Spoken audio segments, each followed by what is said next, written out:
ಚಿನ್ನದ ಚಿನಿಮಿನಿ ರನ್ಯಾಳ ಈ ಚಿನ್ನದ ಕಹಾನಿಗೆ ದಿನಕ್ಕೊಂದು ಟ್ವಿಸ್ಟ್ ಸಿಗ್ತಾ ಇದೆ. ಡಿಆರ್ಐ ಅಧಿಕಾರಿಗಳ ಇನ್ವೆಸ್ಟಿಗೇಷನ್ನಲ್ಲಿ ಮತ್ತಷ್ಟು ಸ್ಫೋಟಕ ಮಾಹಿತಿ. ಚಿನ್ನಾರಿ ರನ್ಯಾಳ ಮತ್ತಷ್ಟು ಸ್ಫೋಟಕ ವಿಚಾರ ಇನ್ವೆಸ್ಟಿಗೇಷನ್ ವೇಳೆ ಬಹಿರಂಗ. ಡಿಆರ್ಐ ಅಧಿಕಾರಿಗಳಿಂದ ಕೆಲ ದಾಖಲೆಗಳನ್ನು ವಶಕ್ಕೆ ಪಡೆದುಕೊಳ್ಳೋ ಕೆಲಸ ಆಗಿದೆ. ಡಿಆರ್ಐ ಪಡೆದ ದಾಖಲೆಗಳಲ್ಲಿ ಸ್ಫೋಟಕ ಮಾಹಿತಿ ಕೂಡ ರಿವೀಲ್ ಆಗಿದೆ.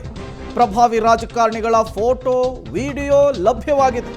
ಈಗಾಗಲೇ ಮೊಬೈಲ್ ಅನ್ನು ರಿಟ್ರೀವ್ ಮಾಡಿದ್ದಾರೆ ಅಧಿಕಾರಿಗಳು ಅನ್ನುವಂತಹ ಮಾಹಿತಿ ಸಿಗ್ತಾ ಇದೆ. ಹಾಗಾದ್ರೆ ಆ ಫೋಟೋ, ವಿಡಿಯೋ ಗೋಲ್ಡ್ ಸ್ಮಗ್ಲಿಂಗಿಗೆ ಸಂಬಂಧಪಟ್ಟಿದ್ದ ಅಥವಾ ಬೇರೆ ವಿಚಾರಕ್ಕೆ ಸಂಬಂಧಪಟ್ಟಿದ್ದ ಅನ್ನುವಂಥದ್ದು ಪ್ರಶ್ನೆ. ಯಾವಾಗ ದುಬೈನಿಂದ ಅಕ್ರಮ ಚಿನ್ನವನ್ನು ತೆಗೆದುಕೊಂಡು ಬಂದು ಬೆಂಗಳೂರು ಏರ್ಪೋರ್ಟ್ನಲ್ಲಿ ಲಾಕ್ ಆದ್ಲೋ ಆಗಲೇ ಫಸ್ಟ್ ಡಿಆರ್ಐ ಅಧಿಕಾರಿಗಳು ಮಾಡಿರುವಂತಹ ಕೆಲಸ ಆಕೆಯ ಮೊಬೈಲನ್ನು ಕಸ್ಕೊಳ್ಳೋ ಕೆಲಸ ಮಾಡಿದ್ರು, ಆಕೆಯ ಲ್ಯಾಪ್ಟಾಪ್ ಅನ್ನು ವಶಕ್ಕೆ ಪಡೆದುಕೊಳ್ಳೋ ಕೆಲಸ ಮಾಡಿದ್ರು, ಆಕೆಯ ಬ್ಯಾಂಕ್ ಡೀಟೇಲ್ಸ್ ಅನ್ನು ಕೆದಕ್ತಾ ಹೋದ್ರು. ಈ ಸಂದರ್ಭದಲ್ಲಿ ಒಂದಷ್ಟು ಸ್ಫೋಟಕ ವಿಚಾರಗಳು ಗೊತ್ತಾಗಿರುವಂಥದ್ದು. ಆಕೆ ಪ್ರಭಾವಿಗಳ ಜೊತೆಗೆ ನಂಟಿರುವಂತಹ ವಿಚಾರ.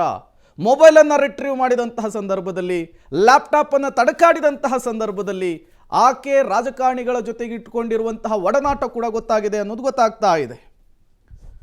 ಮತ್ತಷ್ಟು ಡೀಟೇಲ್ಸ್ ಅನ್ನು ಕೊಡ್ತಾರೆ ನರಸಿಂಹಮೂರ್ತಿ, ನೇರ ಸಂಪರ್ಕದಲ್ಲಿ ಜಾಯಿನ್ ಆಗಿದ್ದಾರೆ. ನರಸಿಂಹಮೂರ್ತಿ, ಒಂದಿಷ್ಟು ವಿಡಿಯೋ ಫೋಟೋಸ್ಗಳು ಸಿಕ್ಕಿದಾವೆ ಅನ್ನುವಂತಹ ಮಾಹಿತಿ ಗೊತ್ತಾಗ್ತಾ ಇದೆ.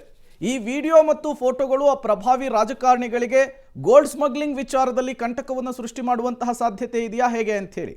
ಪ್ರೇಮ, ನಟಿ ರನ್ಯಾ ಇಬ್ಬರು ಪ್ರಭಾವಿ ರಾಜಕಾರಣಿಗಳ ಜೊತೆ ಒಡನಾಟವನ್ನು ಹೊಂದಿದ್ಲು ಅನ್ನೋದು ಡಿಆರ್ಐ ಅಧಿಕಾರಿಗಳ ತನಿಖೆಯಲ್ಲಿ ಗೊತ್ತಾಗಿದೆ. ಅವರಿಬ್ಬರು ಕೂಡ ಪ್ರಭಾವಿ ರಾಜಕಾರಣಿಗಳು. ಈಕೆ ಸುಮಾರು ಒಂದು 7-8 ವರ್ಷಗಳಿಂದ ಒಂದಷ್ಟು ಒಡನಾಟವನ್ನು, ನಂಟನ್ನು ಇವ್ರ ಜೊತೆ ಹೊಂದಿದ್ಲು. ಯಾವಾಗ ಈಕೆ ಕೆಂಪೇಗೌಡ ಅಂತಾರಾಷ್ಟ್ರೀಯ ವಿಮಾನ ನಿಲ್ದಾಣದಲ್ಲಿ ಡಿಆರ್ಐ ಅಧಿಕಾರಿಗಳಿಗೆ ಲಾಕ್ ಆದ್ಲು, ಆ ಸಂದರ್ಭದಲ್ಲಿ ಪೊಲೀಸರು ಈಕೆಯ ಮೊಬೈಲನ್ನು ಜಪ್ತಿ ಮಾಡಿಕೊಂಡ್ರು. ಅದಾದ ಬಳಿಕ ಈಕೆಯ ಲ್ಯಾಪ್ಟಾಪ್ ಇರ್ಬೋದು, ಮನೆಯಲ್ಲಿ ಒಂದಷ್ಟು ಹಾರ್ಡ್ ಡಿಸ್ಕ್ಗಳು, ಇತರ ವಸ್ತುಗಳನ್ನು ಸಹ ಸೀಸ್ ಮಾಡುವ ಕೆಲಸವನ್ನು ಮಾಡಿದ್ರು.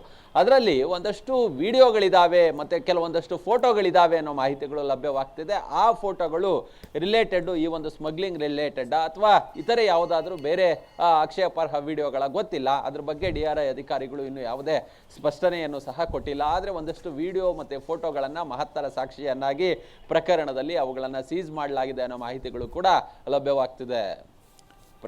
ಓಕೆ, ಥ್ಯಾಂಕ್ ಯು ನರಸಿಂಹಮೂರ್ತಿ ತಮ್ಮೆಲ್ಲ ಮಾಹಿತಿಗಾಗಿ. ಗೋಲ್ಡ್ ಸ್ಮಗ್ಲಿಂಗ್ ಕೇಸ್ನಲ್ಲಿ ಈಗಾಗಲೇ ನ್ಯಾಯಾಂಗ ಬಂಧನಕ್ಕೆ ಒಳಪಟ್ಟಿರುವಂತಹ ರನ್ಯಾ ನೆಕ್ಸ್ಟ್ ಕಾನೂನು ಹೋರಾಟವನ್ನು ಯಾವ ರೀತಿ ಮಾಡೋದಕ್ಕೆ ಮುಂದಾಗ್ತಾ ಇದ್ದಾಳೆ, ಆ ಬಗ್ಗೆ ಕೂಡ ಡೀಟೇಲ್ಸ್ ನಾವು ಕೊಡ್ತಾ ಹೋಗ್ತೀವಿ.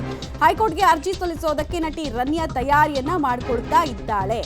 ಡಿಆರ್ಐ ತನಿಖೆಗೆ ತಡೆ ನೀಡುವಂತೆ ಕೋರಿ ಅರ್ಜಿಯನ್ನ ಹಾಕೋದಕ್ಕೆ ಬೇಕಾದಂತಹ ಲೀಗಲ್ ಫೈಟ್ ಅನ್ನು ನಡೆಸೋದಕ್ಕೆ ವಕೀಲರು ಸಿಗ್ನೇಚರ್ ಅನ್ನು ಕೋರ್ಟ್ ಆವರಣದಲ್ಲೇ ಹಾಕಿಸ್ಕೊಂಡಿದ್ದಾರೆ ಅನ್ನೋದು ಕೂಡ ಗೊತ್ತಾಗ್ತಾ ಇದೆ.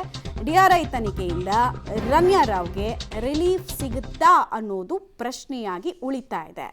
ಲೀಗಲಿ ಫೈಟ್ ಮಾಡೋದಕ್ಕೆ ಆಪ್ಷನ್ಸ್ ಇರುತ್ತೆ, ಬಟ್ ಕೋರ್ಟ್ ಇಂಥ ಪ್ರಕರಣಗಳನ್ನು ಹೆಂಗೆ ನೋಡುತ್ತೆ ಅನ್ನೋದ್ರ ಮೇಲೆ ಎಲ್ಲವೂ ಡಿಪೆಂಡ್ ಆಗುತ್ತೆ. ಆಕೆಗೆ ಆಪ್ಷನ್ ಇದೆ, ಸೊ ಅದನ್ನು ಹೇಗೆ ಉಪಯೋಗಿಸ್ಕೊಳ್ತಾಳೆ, ಏನು ಮೆರಿಟ್ಸ್ ಮೇಲೆ ಕೇಳ್ತಾರೆ, ರಿಲೀಫ್ನ ಅಥವಾ ತಡೆನಾ ಅನ್ನೋದು ಪ್ರಶ್ನೆ.